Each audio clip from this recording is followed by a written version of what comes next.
നവരാത്രി ആഘോഷങ്ങൾക്കായി അലങ്കാര ബൾബുകൾ കത്തിക്കാൻ എത്തിച്ച ജനറേറ്റർ മോഷ്ടിച്ചു. മൂവാറ്റുപുഴ ഭഗവതിക്കാവ് ക്ഷേത്രത്തിന്റെ അന്നദാന മണ്ഡപത്തിലാണ് സംഭവം. CCTV ക്യാമറകളുടെ നിരീക്ഷണം ഉണ്ടായിട്ടും മോഷ്ടാവിനെ കണ്ടെത്താൻ ഇതുവരെ സാധിച്ചിട്ടില്ല.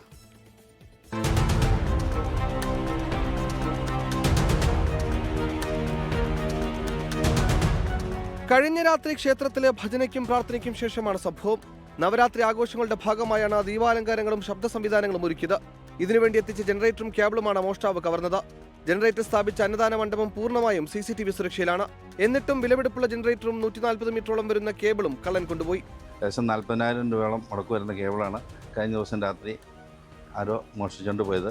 ഇന്നലെ വർക്ക് ചെയ്യാനായിട്ട് വന്നു കഴിഞ്ഞപ്പോൾ ജനറേറ്റർ സ്റ്റാർട്ട് ചെയ്യാനായിട്ട് നോക്കിയപ്പോൾ ജനറേറ്ററിൻ്റെ കേബിള് കട്ട് ചെയ്തേക്കണമാണ് കണ്ടത്. അപ്പോൾ തന്നെ അമ്പല ഭാരവാഹികളെ അറിയിക്കുകയും എന്താ നടപടികൾ അവർ പോലീസ് സ്റ്റേഷൻ പരാതി കൊടുത്തിട്ടുണ്ടെന്നാണ് അറിയാൻ കഴിഞ്ഞേക്കണേ. കനത്ത സുരക്ഷാ സംവിധാനങ്ങൾ ഉണ്ടായിട്ടും മോഷ്ടാവ് എങ്ങനെ കൃത്യം നടത്തിയതിനെക്കുറിച്ച് ഇപ്പോഴും തുമ്പില്ല. നഗരമധ്യത്തിൽ തന്നെയുള്ള ക്ഷേത്രമായിട്ടും പോലീസിനെ ശ്രദ്ധ തിരിച്ച് കള്ളൻ കടന്നുകളയുകയും ചെയ്തു. മോഷ്ടാവിനുടൻ പിടികൂടി സാധനങ്ങൾ ലഭ്യമാക്കണമെന്നാണ് ക്ഷേത്രം ഭാരവാഹികളുടെ ആവശ്യം.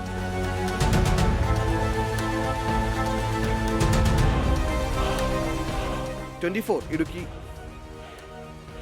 ലോകത്തെവിടെയായാലും ഏത് സമയത്തും 24 വാർത്തകളും ഓഗ്മെന്റഡ് റിയാലിറ്റി പാക്കേജുകളും എക്സ്പ്ലെയിനറുകളും വിശദമായി കാണാൻ ഞങ്ങളുടെ YouTube ചാനൽ നിങ്ങൾക്ക് സബ്സ്ക്രൈബ് ചെയ്യാം.